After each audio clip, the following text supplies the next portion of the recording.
आपकी सीवी नौकरी की दरख्वास्त में सबसे अहम दस्तावेज़ होती है। इसीलिए अब ये पहले से ज़्यादा ज़रूरी हो गया है कि आपकी सीवी बिल्कुल दुरुस्त हो। चूँकि उम्मीदवारों की तादाद में बहुत इजाफा हो चुका है, एम्प्लॉयर सिर्फ 30 सेकंड में सीवी पर नज़र डालते हैं, लिहाजा आपको चाहिए कि वो 30 सेकंड कीमती बनाएं। एक मुअस्सिर सीवी बनाने में आपकी मदद के लिए हम आपको बेहतरीन सीवी लिखने के मशवरे देंगे। नंबर 1, अपनी सीवी को उस नौकरी के मुताबिक बनाएं जिसके लिए आप दरख्वास्त दे रहे हैं। अगरचे सीवी एक तरह का ज़ाती इश्तिहार होता है, लेकिन आपको ये यकीनी बनाना होगा कि आपकी सीवी उस नौकरी की ज़रूरियात से हम आहंग हो। एम्प्लॉयड उनकी वर्ड्स, महारतों और तजुर्बात को तलाश करेंगे जो उस नौकरी के लिए ज़रूरी हैं। तो खुद से पूछें, मेरी सीवी उस काम से कैसे मुताबिकत रखती है और दूसरी दरख्वास्तों में से कैसे नुमायां हो सकती है। नंबर 2, एक वाज़ेह साख्त और यकसा अंदाज इख्तियार करें। आपकी सीवी का डिज़ाइन इस शोबे पर मुनहसर होता है जिसमें आप काम कर रहे हैं।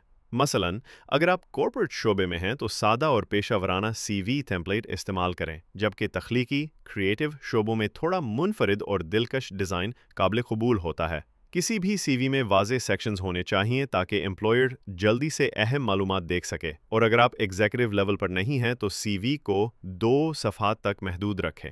ज़्यादा तवील सीवी एम्प्लॉयर की दिलचस्पी ख़त्म कर सकती है।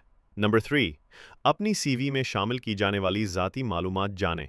हर मुल्क में ज़ाती मालूमात की ज़रूरियात मुख्तलिफ हो सकती हैं। मिसाल के तौर पर स्पेन में तस्वीर और शहरियत शामिल करना ज़रूरी समझा जाता है, जबकि बरतानिया में ये मालूमात सीवी से हटा देना बेहतर समझा जाता है क्योंकि इससे मौके पर मनफी असर पड़ सकता है। नंबर 4, एक मुअस्सिर ज़ाती तारुफ पर्सनल स्टेटमेंट लिखें। चूँकि आपके पास महदूद जगह होती है, इसलिए आपको ये यकीनी बनाना होगा कि आप खुद को मौसर अंदाज में पेश करें।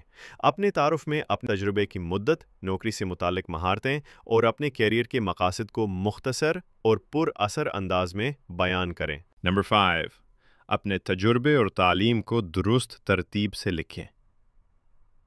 अपने ताज़ा तरीन और मुतल्लिका तजुर्बे से आगाज़ करें। ये लिखें कि आप कब से कब तक वहाँ काम करते रहे, आपका किरदार क्या था, आपने क्या हासिल किया। इसके बाद अपनी तालीमी कामयाबियों का जिक्र करें। अगर आप अभी करियर शुरू कर रहे हैं और तजुर्बा कम है, तो तालीम को पहले लिखें और अहम मज़ामीन या हासिल करदा महारतों को वाज़ेह करें। नंबर 6, अपनी तकनीकी और पेशा वराना महारतों को उजागर करें। अपनी सॉफ्ट और हार्ड स्किल्स के लिए एक अलहदा सेक्शन रखें। मिसाल के तौर पर, अगर आप डिजिटल मार्केटर हैं तो ये ज़रूर जिक्र करें कि आप SEO, web analytics, content creation और बुनियादी एचटीएमएल में माहिर हैं। नंबर 7, ज़ाती दिलचस्पियाँ और ज़ुबान की महारत दिखाएं। अपनी सीवी में मशागिल शामिल करना एक अच्छा तरीका है कि आप अपनी शख्सियत का तारुफ करवाएं।